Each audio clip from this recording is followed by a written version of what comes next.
Hi everyone, it's Jack here. Before we get into the episode, I just want to thank some of our patrons for supporting us. So thank you to Mordecai Sennett, Ollie Science, Juno, Olive Aodwolf, Crow, Jan Aloni, Dylan Beauchamp, Prozac Haven, Jupiter McIntyre, Connor Fox, Emery Silvers, Saffron, and Adrian Frisbee. Your support means a lot to us. And now on with the episode.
Dear Diary, since the last experiment, I keep having these muscle spasms. I think being electrocuted might be bad for me. Is now really the time to be doing your audio diary? No, Victor, please. Continue. Tell me, how does that make you feel? Oh, be quiet. If I don't record my symptoms, Huxley will ask me about them next time he sees me. The way I see it, I talk to myself now, I don't have to talk to him later. Well, have fun. It's too early for this. Why are we even here? I don't know. Huxley just told me to gather you all to this conference room and wait here for him. Ooh, mysterious. I'm a fan. I'm going back to bed. No, you can't leave. I'm sure Huxley will be back any moment. So? He's been in such a bad mood lately, with the last experiment turning out the way it did and all. I just don't think you should get on his bad side. And you're already on it. Ugh.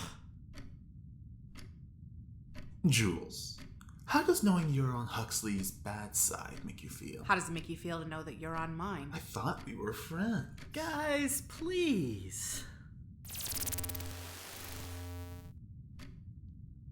Update. We've been waiting for 30 minutes, and Huxley still hasn't shown up. Side effects include, I'm really bored. He'll be here any minute, I'm sure. What are you scribbling in there? Have you heard of escape rooms? Yes? Yeah? Why? So you're gonna answer his question, but you aren't gonna answer mine. We're in one. We're, meant to escape. I don't think we're meant to do any escaping in prison. Trust me, I've tried. Yeah, I don't even think we're allowed to talk about escaping. The guards do monitor all the rooms, you know. Not the prison, just the room.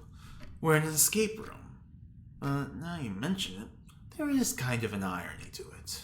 It's almost artistic. I like it. I don't think so.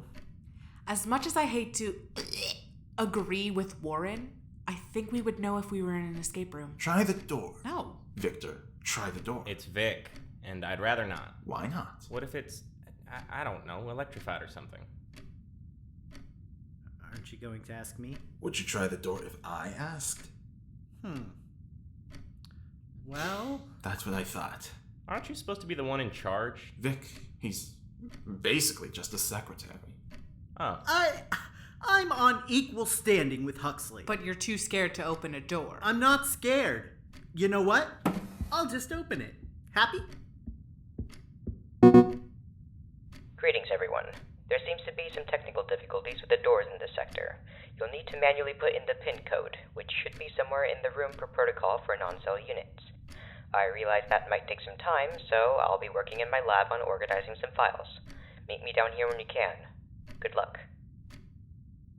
Are you kidding me? Escape room. Like little mice in a little maze. I was right and you were wrong. Back up, Hugo. I don't want any fighting. Did he say where the code is? No. Damn it. I guess we're looking for clues. What are you even looking for? Anything shiny. The whole ship is shiny, Hugo. It's chrome. We need access keys for, like, everything in this. That's kind of the tricky part of escape rooms. You have to actually escape. Otherwise, they'd just be called exit rooms. Or, I guess they just... Shut up, Hugo. You're not helping. What's that? Over in that vent. Looks pretty shiny to me. It looks like a card. Like an old-timey postcard. But fancy with that golden trim. That's got to be a clue.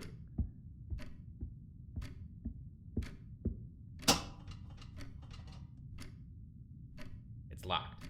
Whatever. I give up. What? Why? We would just need a screwdriver to get it open. And I left my toolkit in the lab. Nice going. Huh. Weird looking paperweight. Oh, weird. It's kind of squishy. That is weird. Wait, let me see that. I'm pretty sure this is sodium. Like salt? Like the element. I can use this to make a controlled explosion and open the vent. An explosion? A controlled explosion. You're going to make an explosion with a paperweight. Yes! All you need for a reaction is water, which we have right here. This is Dr. Dan all over again. You're going to start a fire. If you don't doom us to death, at the very least, you'll burn up the postcard. Did you miss the controlled part of the controlled explosion? How is any explosion controlled? The key to life is knowing you're never in control. Don't you worry. I do have a doctorate, you know, in engineering. You've got to be joking. Huxley, if we don't make it, it's because Warren blew all of us up. For the last time, Vic, it's a controlled explosion. I'm just trying to open the vent so we can get to that suspiciously ornate card. You don't need to stand so far back. See? No big deal. I'm an engineer. You singed your hair. It was always like that. And look, the card is still intact. Oh dear. What? There's nothing on it. Let me see. Here. It has the logo for Mnemosyne on it. Also, it's an envelope. Some engineer. God damn it, it's a riddle. What? Does it look like a hard riddle? I don't know, I just hate riddles. Dear Diary, it seems as though the electric shocks have been affecting Jules' sleep pattern. It's not. No fighting, please. What's your favorite fruit? Usually I'm more a cherry person, with the red and everything. It just really suits my complexion. But lately I've really enjoyed pineapple. Jesus. I love pineapple. It's really a shame that it's not more of a common flavor for sweets. I have to default to cherry when it comes to hard candies and such. Ugh. Cherry hard candies never taste right. It's not actually cherry. It's just red. I still prefer them, though. Again, with my complexion and all. In fact, I've been thinking about dyeing my hair red. Don't. You don't think a nice red would suit me? I mean, I wouldn't even bleach it. My hair's great enough that the color would show. Just don't do it. It would also ruin the sink in our cell. Oh, suddenly everyone is a fashion icon. I've been the face of the fashion industry for well over 50 years. I think I know how good I would look with red hair. I don't think it makes a difference. They don't transport hair dye here. Speak for yourself. What do you mean? If you could only eat one food for the rest of your life, what would you eat? Mashed potatoes.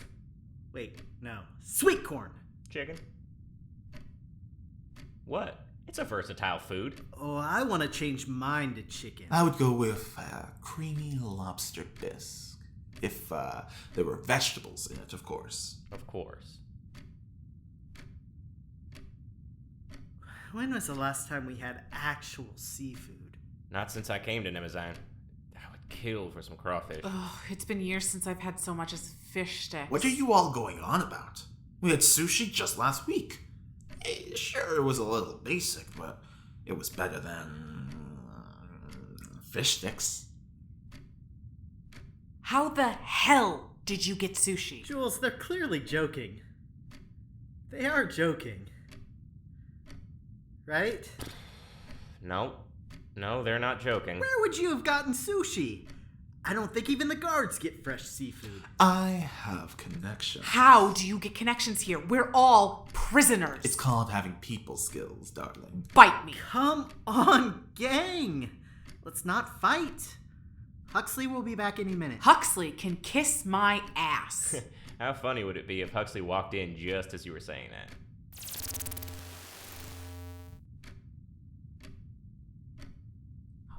Why are we even doing an escape room? What scientific reason can he have for this? Unfortunately, I don't know. Ugh. But I'm sure he'll let us out soon. I hope that's the case. This was amusing at first, but it's becoming quite dull, if I'm being honest. Why are you even here? I thought you were assigned to the biochemical department. I am assigned to the biochemical department, but Warren summoned me as well. Huxley specifically asked for Hugo for this experiment. He got special permission from Dr. Cavendish. So this is what it's like working in the neurology department. You two are always complaining, but this is easy. It's not always a game with Huxley, you know? Last time we were electrocuted, and the time before that we literally had to fight an AI that tried to turn off our oxygen. Yeah, sorry about that. Young people these days, they all think they have it bad. This is coming from the person with the bead curtain in their prison cell. How do you end up with that stuff? Questions like that are probably how you ended up in prison in the first place. Hello, police. Or where should I commit a crime? Could you direct me to a good place to rob, please? It wasn't like that at all. Police got tired of me trying to fight everyone that looked in my direction and sent me to space. Shut up! Hugo, I think that's I good. said shut up. You never shut up. We are all in the same goddamn boat here. We're literally in the most maximum security prison to ever exist in the history of maximum security prisons. And you what? Laugh it off? Act like we're all friends here. Maybe joking about it makes it better for you, but it's really starting to piss me off when you talk about me to my face like you know anything about me. You have no right to talk about any of my experiences. You're just a rich piece of shit who got thrown in here for tax fraud. You don't know who I am, and you damn well don't know what I've been through. So keep your cute little jokes to yourself.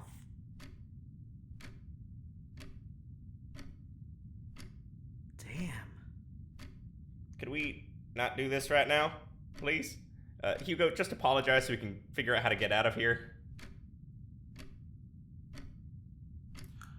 I had a difficult childhood, and I've always coped with humor. I guess I just haven't been coping here as well as I thought. Still, I was out of line. Sorry. Whatever. For the record, I am here for actual crimes. Looking back at my upbringing, it's not a surprise I went to crime so young. In fact, it's a wonder I didn't go to crime sooner.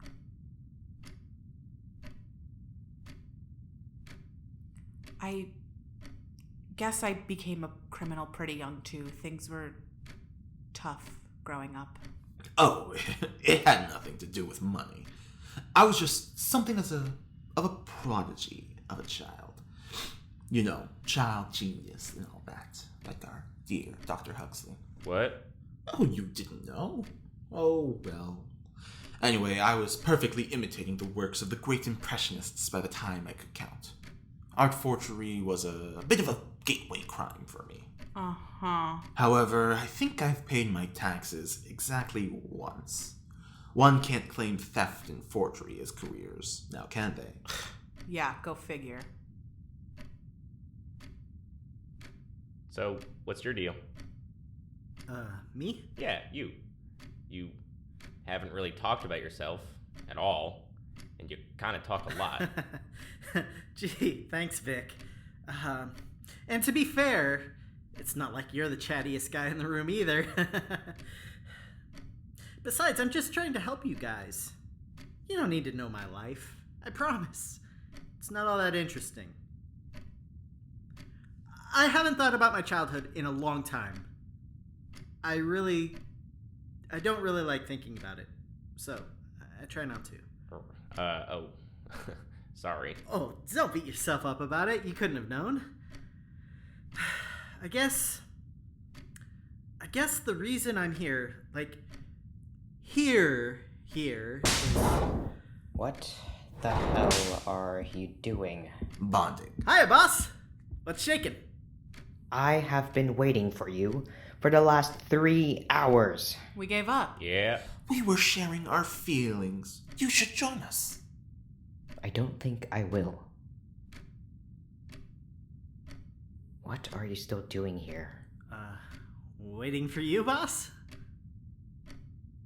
None of you tried to leave? We did, but we couldn't figure it out. Why does it matter? It shouldn't have taken you more than a half hour. Seriously? Why would I be joking? Boss, what gave you the idea for an escape room? Well, following the difficulties with the last experiment, I was hoping to engage my subjects in some bonding activities to ensure that you would be able to collaborate for the next experiment. I have plans, and they require a degree of trust. Trust? This is ridiculous. And you thought that would work? I figured out the escape room, but I thought icebreakers would be more fun. You're kidding. Oh, shit. It's true. I adore icebreakers. Everyone tries so hard to be unique. There's almost no time for bonding when everyone's busy stuck cracking a puzzle. Though, I doubt it would have taken that much braining considering how simple Enough, it was. Highsmith. If you insist. You really didn't even get past the coded message in the file? Sorry, boss. We just aren't puzzle solvers. You're an engineer. No use apologizing now. The experiment is over. Everyone go back to your cells. You're dismissed. Finally. See you tomorrow, Huxley.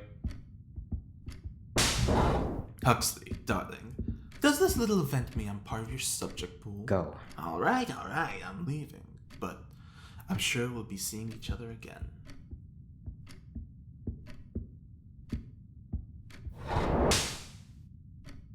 I'm sorry it went so poorly.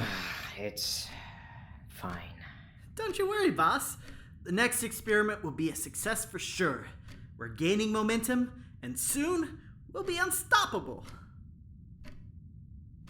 I'm going to need some quiet to record the conclusion of this experiment, just for formality's sake. Right. I'll, see you around, I guess. Bye. Bye.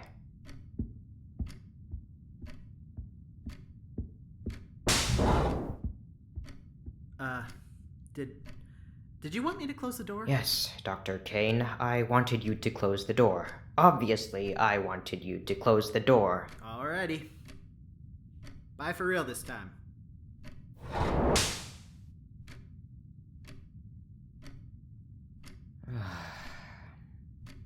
Well,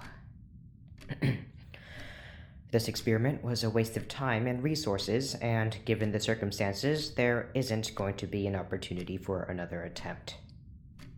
I only wanted Vic, Jules, and Warren to get along better. I wanted one less thing to worry about, but it seems like whatever they were talking about only increased the tensions between them. I suppose the next step is to go through the security footage and see if they reveal any relevant information, but I suspect it will prove to be another waste of time. It seems like Hugo left their notebook here. I wonder if they wrote anything important down. Today I was asked to join the others, perhaps to add some excitement to their dull lives.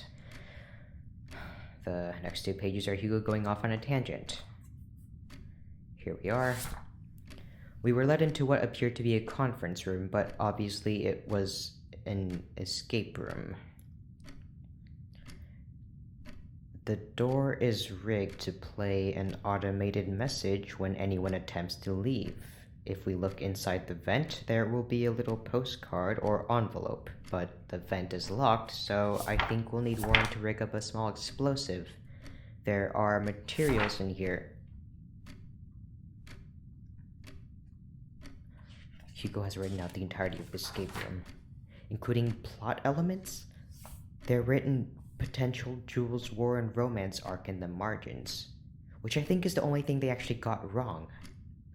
They even correctly determined the code needed to escape. They circled it with arrows pointing to it.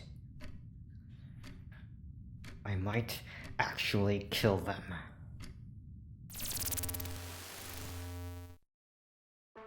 Today's episode was written by Stanford Blue and Icarus Jude Stevie. It featured Leland as Victor Algernon, Varis Zima as Dr. Huxley, Serina Johnston as Jules Kroeber, Finn Carter as Warren Cain, and E.G. Tariku as Hugo Highsmith. Our editor is Stoker Leopold, and our music is by Sloan Van Dyke. If you like what we do here, feel free to follow us anywhere at Brainrot_presents, that's presents with no E's, and if you want to support us financially, our Patreon and fundraiser will be linked below. Thanks for listening.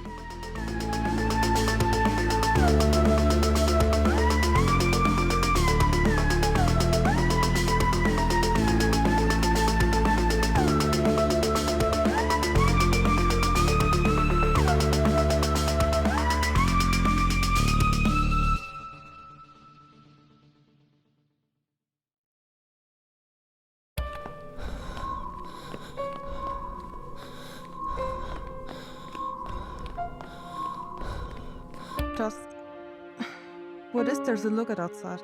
Except for everything we see all the time. I'll go in. No way. So, this is my dead man's log?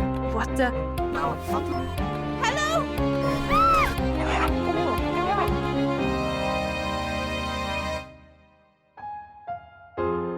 Aurora Everlasting. Find us on the podcasting app of your choice.